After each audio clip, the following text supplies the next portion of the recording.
Please subscribe Khabar Plus 18 for the latest news and update and press the bell.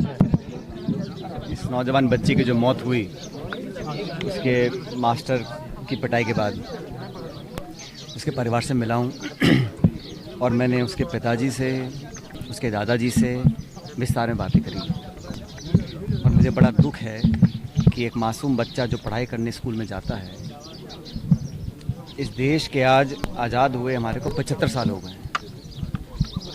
इस 75 साल आज़ादी के बाद हमारी जो सिस्टम है उसके अंदर आज भी इस प्रकार का भेदभाव हो रहा है। ये हम सब के लिए बहुत शर्म की बात है और बहुत आत्मचिंतन की बात है। उस बच्चे को मारा गया और उसकी मौत हो गई। वो 15-20 दिन बीमार रहा, 9 साल का बालक था और जो FIR लिखी गई है उसमें लिखा गया है कि वो एक मटके से पानी पीना चाह रहा था, पी लिया था और वो मटका वो मास्टर का था। ये FIR में लिखा गया है। चिंता की बात यह है कि उस बच्चे की जिस प्रकार से मौत हुई है बहुत बड़े सवाल खड़े करती है और मैं यहाँ परिवार वालों का दुख बांटने के लिए हम सब साथी आए थे और ख़ासकर ये समाज जो आज पिछड़ा है, दलित है, हर मान्य से दबाव में है और यहाँ पर भी अभी भी इन्होंने चिंता जाहिर करी है मुझे कि इनको अपनी व्यक्तिगत सुरक्षा की चिंता है और सरकार के काफ़ी मंत्री यहाँ पर आए हैं, आश्वासन भी दिया है। मुझे पूरा विश्वास है कि पुलिस और प्रशासन इनकी जान माल की सुरक्षा रखेगा। लेकिन जो मुआवजा है, मुआवजा भी दिया गया है, केस रजिस्टर कर लिया गया है, लेकिन जो स्कूल है और जो संस्था है उसकी मान्यता को रद्द करना चाहिए। एक संदेश जाना चाहिए पूरे प्रदेश के अंदर। बहुत अच्छा है, बहुत जल्दी कर देना चाहिए था, लेकिन संदेश जाना चाहिए कि इस प्रकार कोई दलित समाज का नौजवान अगर कहीं मूंछ रखता है उसको मार दिया जाएगा, जैसे पाली ज़िले में हुआ। कोई दलित बच्चा है उसकी अगर पिटाई होगी उसकी जान चली जाएगी। इस प्रकार की व्यवस्थाओं को हम एक्सेप्ट नहीं कर सकते हैं, इसको बदलना पड़ेगा। मेरी घटना की बात है। मैं ये समझता हूँ ये कहना नाकाफ़ी है कि बाकी राज्यों में ऐसा होता है।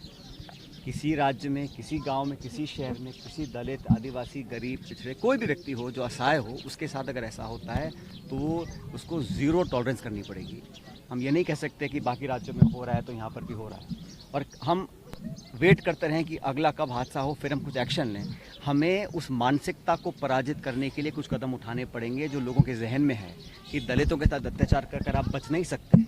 अगर उस मानसिकता पे हम दबाव डालकर ख़त्म नहीं करेंगे तो अपना काम नहीं कर रहे हैं। सरकार का, जनता का, हमारा, आपका विश्वास इकबाल कायम रहना चाहिए। इनके जहन में पता होना चाहिए कि अगर कोई गलत काम हमसे करेगा तो उसका भुगतान करना पड़ेगा।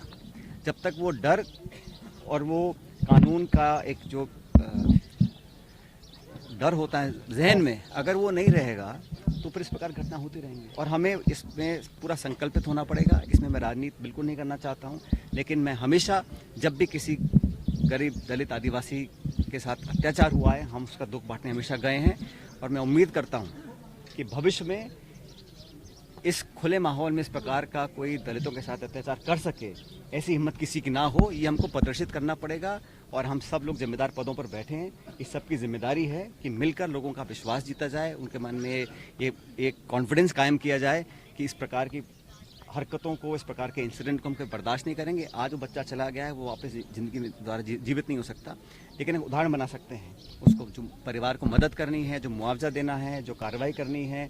और यहाँ पर मुझे परिवार के साथी बता रहे हैं कि जब बच्चा वापस आया उसकी लाश, तो लाश को रात के अंधेरे में यहाँ दफनाया गया है और पीड़ित परिवार के परिजनों पर लाठीचार्ज किया गया है। उस पर तो सरकार को तुरंत कार्रवाई करनी चाहिए, उस पुलिस अधिकारी के ऊपर और ADM के ऊपर जिसका कंप्लेन है, नाम लेके कह रहे हैं, जिसके जो मृतक के पिताजी हैं और दादाजी हैं, वो डिप्टी SP और ADM का नाम लेके बोल रहे हैं कि हमारे परिवार वालों के ऊपर खदेड़ा गया, मोबाइल छीन लिए गए, डिटेन किया गया, उनके दामाद को लाठीचार्ज किया गया। इस प्रकार उनको चोटें लगी हैं। इस प्रकार मृत्यु के बाद जो रवैया रहा उस पर सख्त कार्रवाई करनी चाहिए। अगर किसी को हटाना है हटाया जाना चाहिए, जांच बिठाई जानी चाहिए और उसको तुरंत हटाना चाहिए अगर परिजन ये डिमांड करते हैं। और आज भी ये लोग भय के माहौल में हैं। सरकार ने घोषणा करी है, पूरी सुरक्षा दी जाएगी, पुलिस के माध्यम से चौकी लगाई जाएगी, लेकिन भविष्य में भी इनकी जान माल की सुरक्षा सरकार की जिम्मेदारी है और हमें पूरा विश्वास है कि सरकार इनका पूरा सुरक्षित रखने का बंदोबस्त करेगी। सर, एक तरफ अशोक गहलोत की बात करते हैं, सोनिया गांधी राहुल गांधी को लेकर के भी आते हैं। अब जिस पीड़ित परिवार से आप मिलने के लिए आए, रात की घटना वो थी जिसका जिक्र आपने किया, इनके ऊपर लाठीचार्ज हुई, पत्थर फेंके गए, सारी चीज़ें हुई, सब कुछ हुआ, चोटें उन्होंने दिखाई, तो अशोक गहलोत साहब क्या सरकारी राशि का मुआवजे से मरहम लगाने की कोशिश करेंगे? अन्याय अन्याय होता है, किसी के साथ भी हो, कहीं पर भी हो, और हमें अन्याय के खिलाफ बोलना चाहिए, चाहे कोई परिस्थिति हो। और हम लोग जब विपक्ष में थे तब भी आपको याद है बाड़मेर में डेल्टा मेघवाल की बच्ची के साथ जो हुआ था, उस वक्त भी हमने इसको एंड तक ले गए, उस जांच को, पड़ताल को हमने आज भी हमारी सरकार हमारी है, लेकिन न्याय दिलाने की जिम्मेदारी हम सब लोगों की है, और मुझे नहीं लगता कि हम लोग अपनी जिम्मेदारी से बच सकते हैं। और खासकर मैं विशेष रूप से कहना चाहता हूँ, 75 साल इस देश को आज़ाद हुए हैं, जब तक हमारे दलित आदिवासी भाइयों के मन में विश्वास पैदा नहीं कर सकते कि हम बराबर के साथी हैं और आपके साथ कोई अत्याचार या कोई अपराध कर बच नहीं सकता, ये विश्वास कायम करना पड़ेगा। इसके अलावा कोई चारा नहीं है, और इस व्यवस्था को बदलने के लिए, व्यवस्था में जो कमियां हैं उसको बदलने के सरकार को काम करना चाहिए। Please subscribe Khabar Plus 18 for latest news and updates.